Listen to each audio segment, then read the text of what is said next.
This is a global original podcast.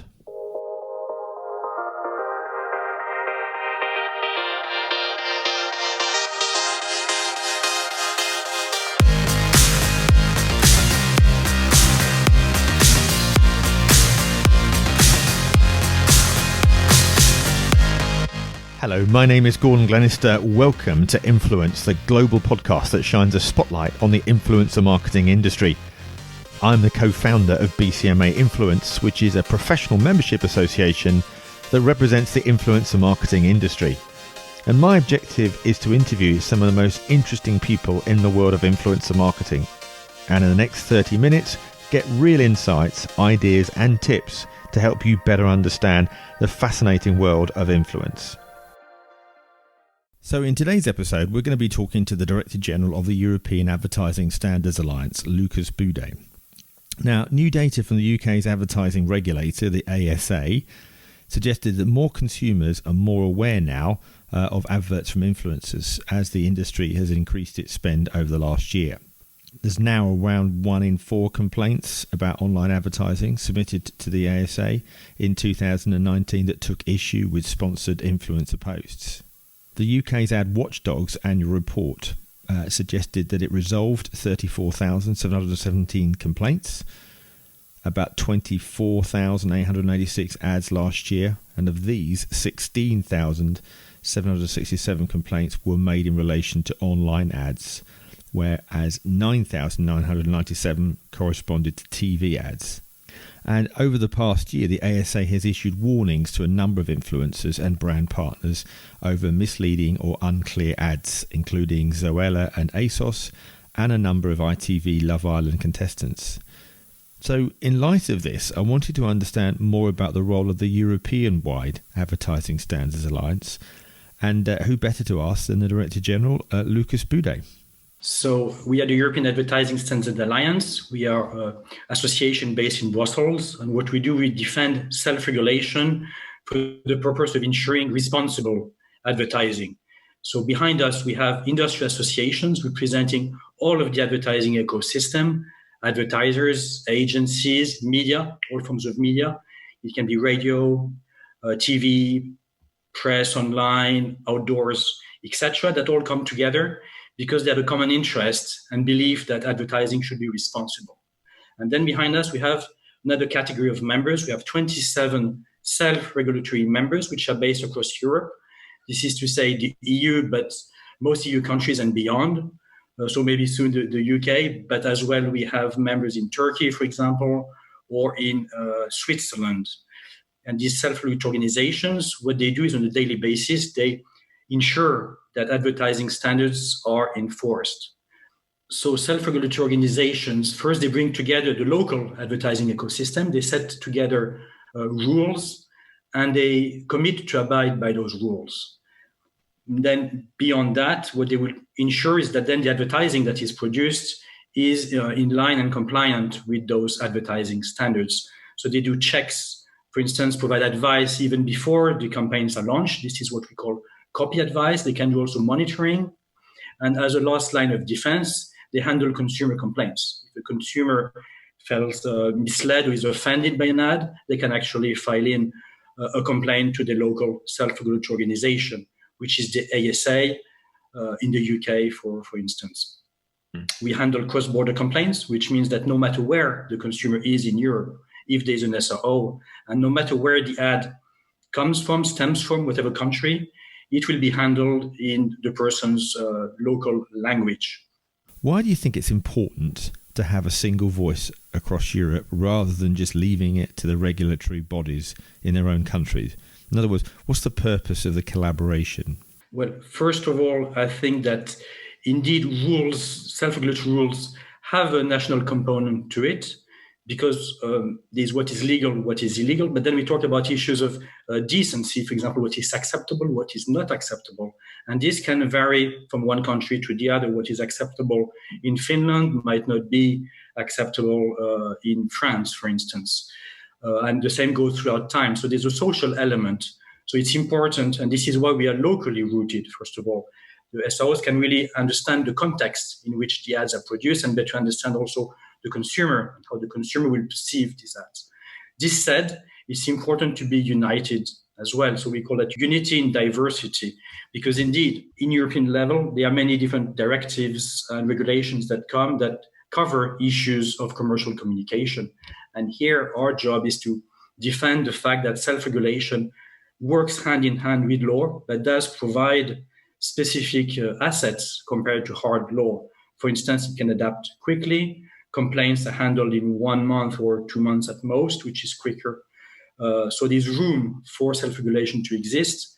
And as regulation is produced at European level, as an extra layer on top of what's produced at national level, it's important that what we do is recognized, known, and reflected in regulations and directives coming from the European Union. And it's actually the case. Just to give one example, the Audiovisual Media Service Directives actually recognizes self-regulation as a policy option.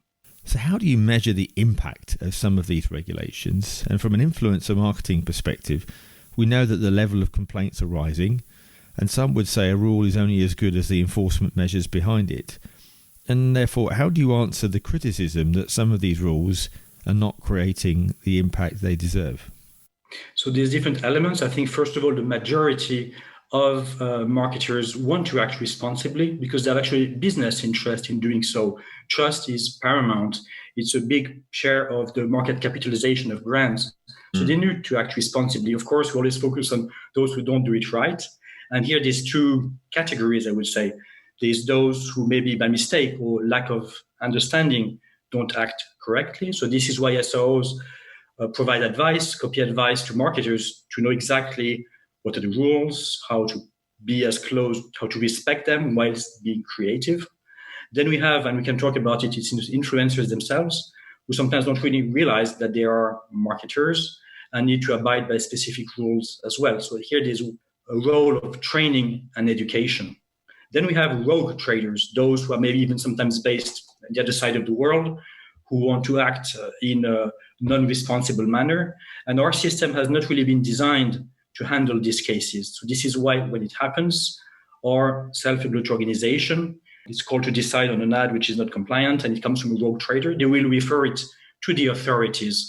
So to answer your question, I think no system can be perfect in the way it enforces rules. So that's important that all of the actors work together. I would say even we work, for instance, with the consumer authorities, the CPC, Consumer Protection Authorities Network in Europe as well, because they also are facing limits in how they can enforce rules regarding misleading advertisement.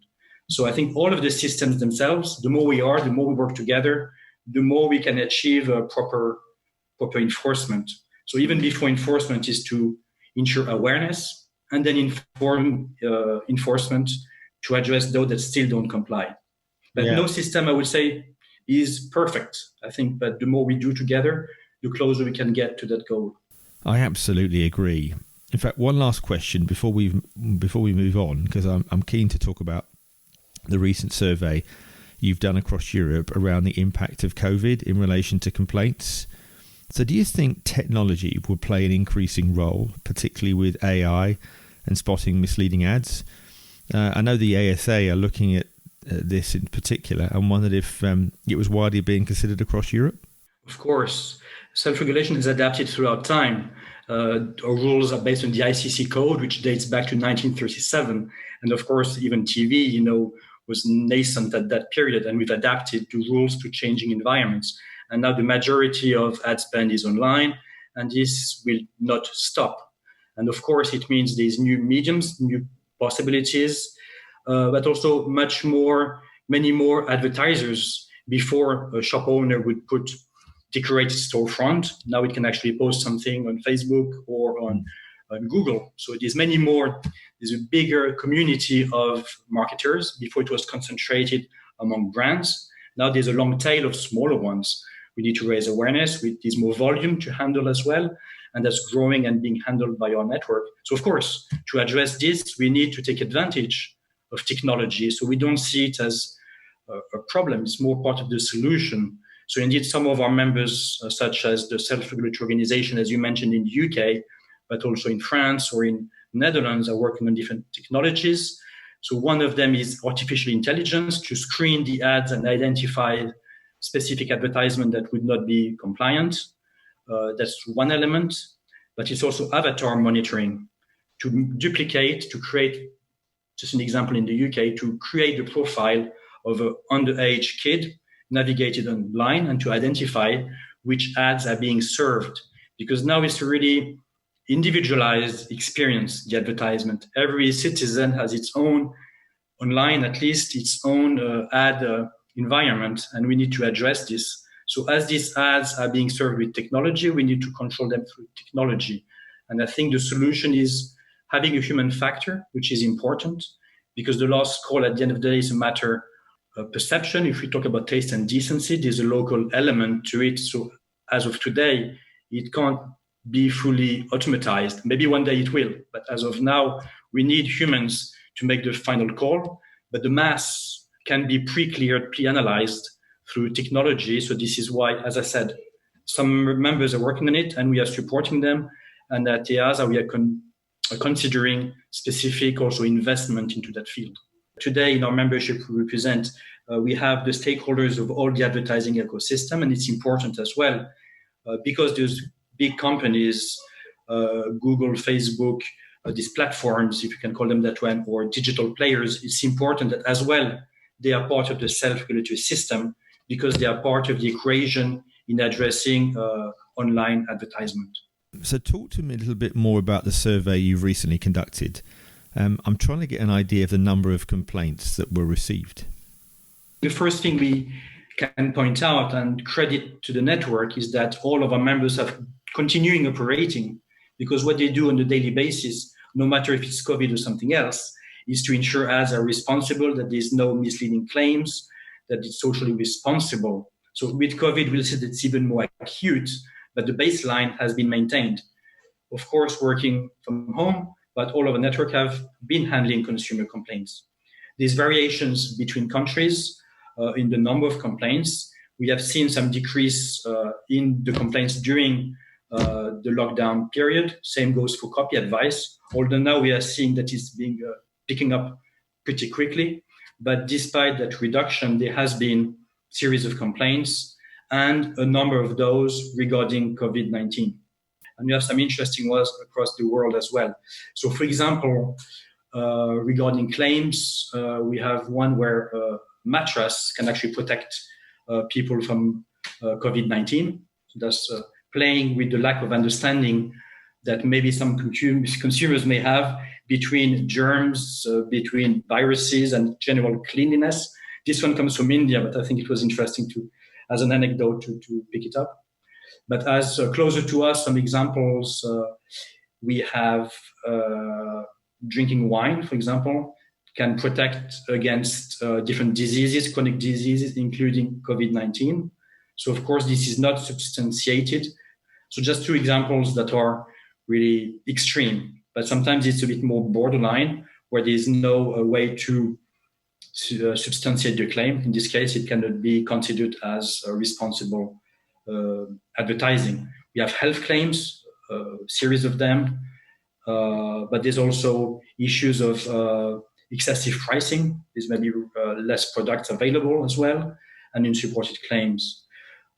So this is when we talk about claims, but we can also talk about social responsibility as well, where of course more and more, I would say, people are sensitive in the situation of COVID. There's maybe more fear mongering, for example. So this irresponsible behavior, and we've seen ads in that regards. One example in Finland, for example, for financial services, we had pictures of kids looking scared and saying, I don't have the exact wording now, but what will be the future? There's some fear about what's going to happen. So here again, it's not the right moment to talk about this. We have examples in Germany where they promote specific tools, and here it's said that COVID has killed the prices. Maybe that's not appropriate given the current situation as well. Or some advertisements in France for discotheques saying, well, it's F words, I won't say it, COVID in a flyer, inviting people to join a party just before the lockdown. Is that responsible or not?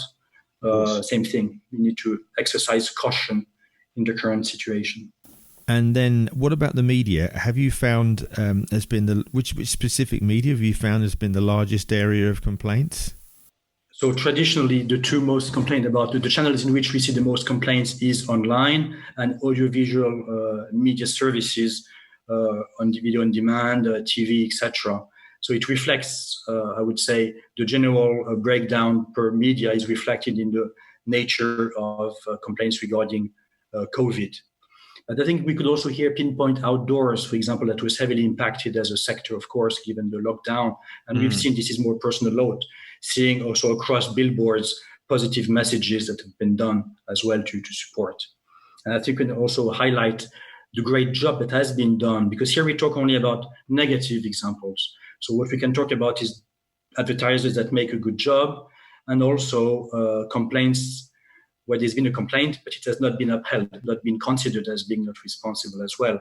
So to give you a few numbers in our network, so of course it's only a quick survey that has been done between mid-March and mid-May. Across the network, we've identified around 500 complaints regarding COVID, a bit more.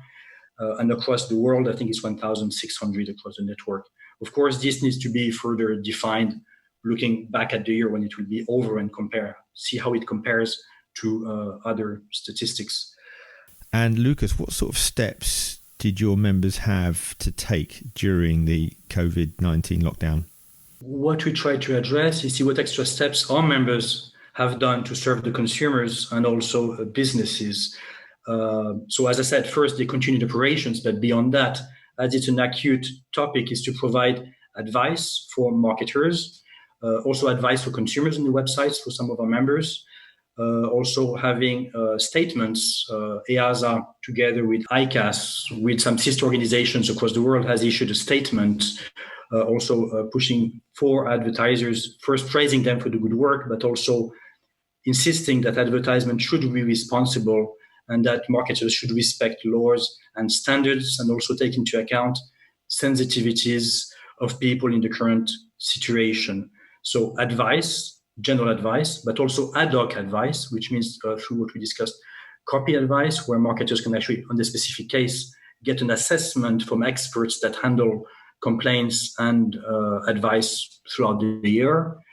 And beyond this, it's also to fast track, because sometimes consumers want to act quickly. They don't really know how to do it. It can be troublesome, so to set up fast track systems. And this has been seen across the network as well. So we focus more on the actions that our members are taking, and also on the relationship that they're having with consumer authorities as well, to cover, as we talked about, enforcement, to ensure that they work hand in hand with other organizations that strive in the same direction. Interesting. I'm guessing by us increasing more brand awareness for the rules and the importance of them, consumers are now calling out and complaining when something isn't right. In fact, you may have seen the recent piece of data from the EASA suggesting the level of complaints about influencer marketing has risen. Now, that's also possible as more of us are more aware of the hashtag ad or inappropriate posting at the time of COVID. It's all about getting it right, isn't it?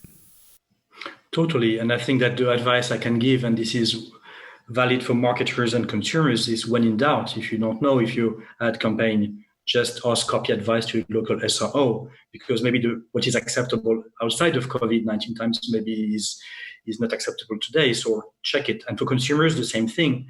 I think I take this opportunity to raise my voice and say, complain. If there's something that you don't feel comfortable about, that you think is misleading, give it a try, test the network and see the feedback. So I think it's important to raise awareness. And here you raise another question, which is the identification of commercial communication vis-a-vis for influencers as well. And here again, if influencers are listening to me, same thing. Check with your local SO, which is the accepted way to disclose the fact that what you are doing may be commercial communication.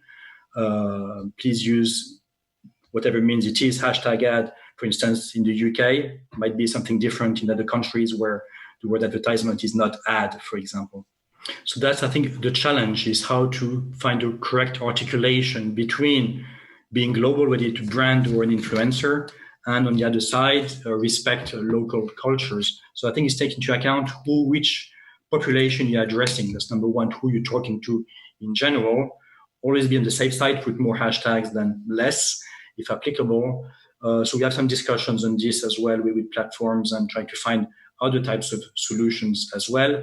But for the time being, I think is to be more on the cautious side, to think about what are the consequences of what influencers are doing. Because I think sometimes it depends, of course, of who we're talking to, but some influencers are not professional or are starting in the business and are not aware that if specific criteria are met, what they are doing is actually considered commercial communication, and as such needs to be disclosed and needs to respect a series of rules. And of course, this varies from country to country, but the two main criteria, if I can remind them, is number one, compensation. If a brand gives you something for free, it can be monetary, it can be in nature to be defined. But if there's compensation and there's also editorial control, if you review a pair of shoes and they tell you what type of review you need to give, well, in this case, for sure, it is commercial communication and needs to be disclosed as such. And lastly, moving forward, what's on the agenda for the Alliance in the next year? So I would say digital in 3 words. I think we really, no, on different fronts, I think. So one of them is influencer marketing. It means, as you've seen the numbers in the UK, I think the whole sector is developing. So we are accompanying this to remain relevant in addressing and ensuring responsible advertising with regards to influencer marketing. There's also initiatives with virtual influencers. I know there's a code also being drafted in the UK.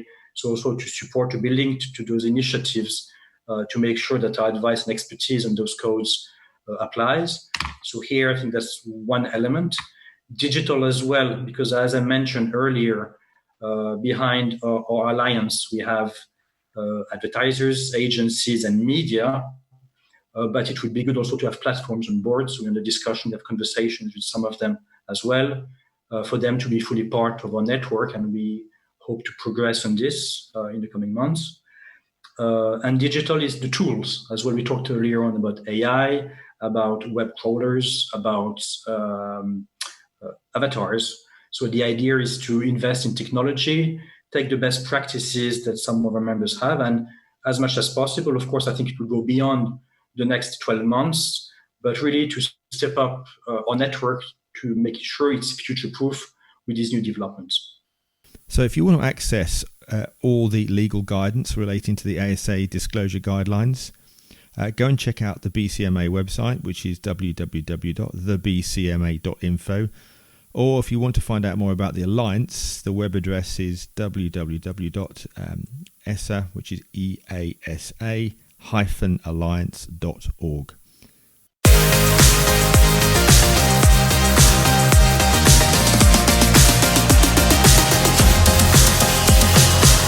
This podcast is supported by the Branded Content Marketing Association. Our aim is to promote the value of influencer marketing globally. So that's it for another edition of Influence. Please don't forget to subscribe and let us have your feedback, and any questions that you've got, just drop me a line of feedback@influencepodcast.net, or you can go on to the BCMA website, which is www.thebcma.info. And you can also send me a message on my Instagram, which is Gordon Glenister. And if you feel like it, please don't hesitate to give us a 5-star review, because it would be awesome and it really helps us. Thanks to my producer Neil Whiteside of Freedom One. So from me, Gordon Glenister, it's bye for now.